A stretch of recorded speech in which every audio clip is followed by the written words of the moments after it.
Nani karibialo, catching honey paridio, little sing sound not toy, மலைகளின் கானக்குயில் திருமதி போக்கிலா லெக்தேபி, பத்மஸ்ரீ 2026.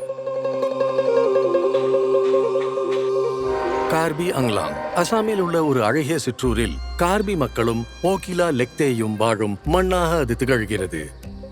நாடோடி நாடக கலைஞர்களான பெற்றோருக்கு பிறந்த திருமதி போக்கிலா கார்பி இசையை மரபாக மட்டுமே கற்றுக்கொள்ளவில்லை, அதனுடன் மனதார ஒன்றிப் போனார். சிறு வயதிலேயே அவர் தனது அபாரமான திறமையை வெளிப்படுத்த தொடங்கினார். இசை மீது பேரார்வம் கொண்ட போக்கிலா தனது இனத்தின் இசை பாரம்பரியம் அழிவின் விளிம்பில் இருப்பதை உணர்ந்தார். கார்பி இசை மூத்த தலைமுறையினரின் மூச்சிலும் குரலிலும் வாழ்ந்தது, காலப்போக்கில் அழிந்து கொண்டிருந்தது. அந்த காலத்திலயும் கார்பி பாடல்கள் இருந்தன, அதை கேட்க கத்துக்க மக்களுக்கு வாய்ப்பு இல்ல. பாதையில் தடைகள் இருந்தன, வறுமை அவரை தொடர்ந்தது, மேலும் பெண்கள் பொதுமேடையில் கலை நிகழ்ச்சி நடத்தக்கூடாது என்று இருந்தது.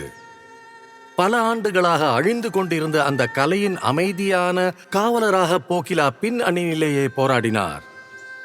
ஆனால் அவரது குரலை அடக்கவோ மறைக்கவோ இயலவில்லை. தடைகளை உடைத்து அவர் தனது குரலுக்கு தேவாலயத்தில் ஒரு மேடையை அமைத்தார்.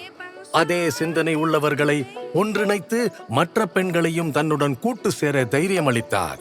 எதிர்ப்புகளால் நிரம்பிய நிலங்களை கடந்து பல மைல்கள் பயணித்து மூத்த தலைமுறையினரை சந்தித்து அழிந்து கொண்டிருந்த கலை மரபை ஆவணமாக்கினார். நீங்க பாடல்களை எழுதுங்க, அதுக்கு மெட்டு அமைங்க, நாங்க முடிஞ்ச உதவிகளை செய்வோம். எங்க சாங்கரை இசை சங்கத்தின் மூலம் இந்த பாடல்களுக்கு உயிர் கொடுக்க முடியும்.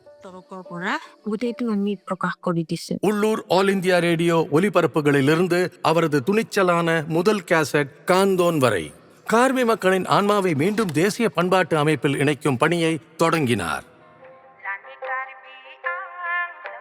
ஜுபீன் கர்குடன் ஒத்துழைப்பு ஒரு முக்கிய திருப்பு முனையாக அமைந்தது.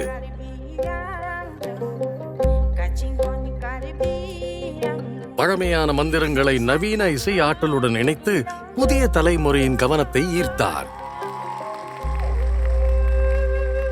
50 ஆண்டுகள், 300 பாடல்கள்.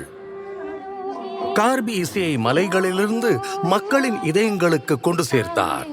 இன்றும் போக்கிலா கார்பி இசை எழுத்தின் முதன்மை தலைவியாக இருந்து புதிய தலைமுறைக்கு வழிகாட்டி கலை நிகழ்த்தி வருகிறார்.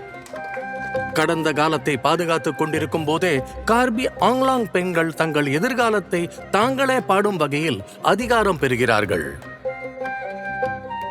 எங்க கார்பி ஆங்லாங் இன்னும் வளர்ச்சி அடையணும்னு எதிர்பார்க்கிறேன். கார்பி ஆங்லாங் பெண்களும் எந்த துறையிலையும் சிறந்து விளங்கணும், இதுதான் என் கனவு.